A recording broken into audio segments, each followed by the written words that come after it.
Government can't fix everything. I don't care how many sirens you have or all the rest of it. I mean, maybe it can ameliorate situations, but that's why I hate this phrase, Mother Nature. Mother Nature, it could be genocidal nature. With hurricanes, with tornadoes, with earthquakes, floods like this, fires. Mother Nature takes a lot of lives. Now let's get to something that's very upsetting and very horrible, and that is what's taking place in Texas as I speak, and it's been going on since the earliest hours on July 4th.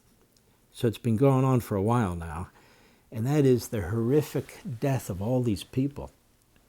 Campers and counselors, older people as well.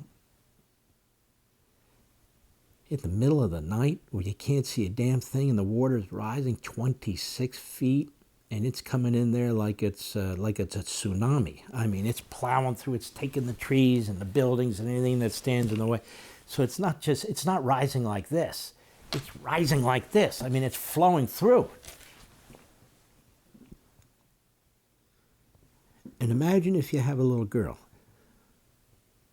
and they're in a bunk and you send them away to camp, a Christian camp.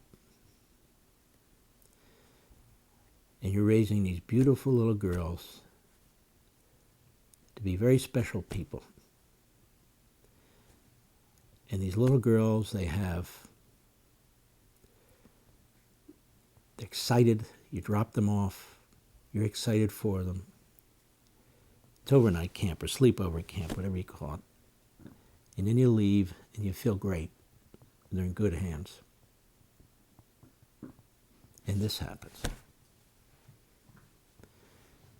I hear, well, there should have been sirens. Well, there should have been earlier notice. Well, what about the National Weather Service? And what about, this is Washington bullcrap.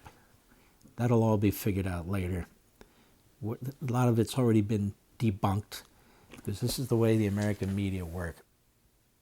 Not one damn second to think about the human cost and tragedy here.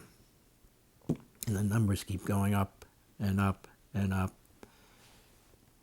As of this broadcast now, there's 160 bodies or people missing. They found about 140. Think about this. And doesn't it cross your mind, that little kid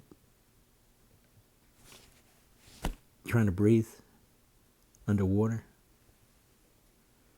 And you hear these stories of these two sisters. One's 13, one's 11, and they're holding their hands. And they find them dead, holding their hands. Holding their hands to the end. What was going through their minds? There's a father texting his family saying, I'm not going to make it. And he didn't make it. There's a home, an RV home, with a longtime boyfriend of this woman, and they have a couple kids. And the water's just suddenly, I mean, it's just rising. It's rising like this. That's the way it's rising. And he breaks open the window with his arm, and his arm is almost detached. And he's bleeding out. And he says to them, I'm not going to make it. Get out. I'm not going to make it. And he didn't make it. He bled out. And they got out. I could go on and on. These stories are so horrendous. They're so because we all project our own family situation, our own kids onto something like this. My God, how would we live with things like this going?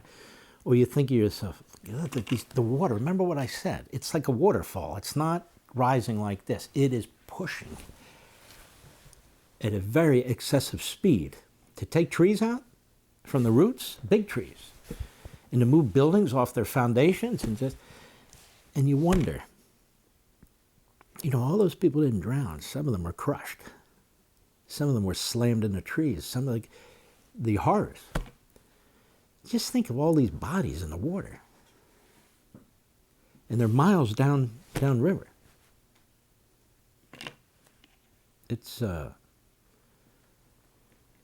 You know, government can't fix everything. I don't care how many sirens you have or all the rest of it. I mean, maybe it can ameliorate situations, but that's why I hate this phrase, Mother Nature. Mother Nature, it could be genocidal nature.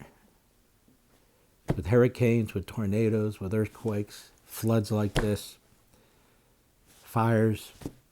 Mother Nature takes a lot of lives. Takes a lot of lives. They want to keep showing you pictures of polar bears. That's fine. Polar bear will bite your head off in 2 seconds, by the way. But that said, of course we care about nature and so forth, but nature's tough. Nature's very tough. Go swim out in the ocean with a bunch of sharks. Tell me about how beautiful nature is. Or the anacondas. Tell me about that. Or these poisonous big brown spiders. These are things that make me nervous. I think about it. Because in Florida they have these things. And in Virginia they have these spiders. And they also have snakes, certain types of snakes that'll kill you too, that are very, very venomous. Oh, but nature. Okay, great. When you went and saw a florist and brought some flowers home, and you talk about nature. But nonetheless, we respect nature, but something like this happens. It really ought to give us perspective, don't you think? For all this and much more, sign up for Levin TV.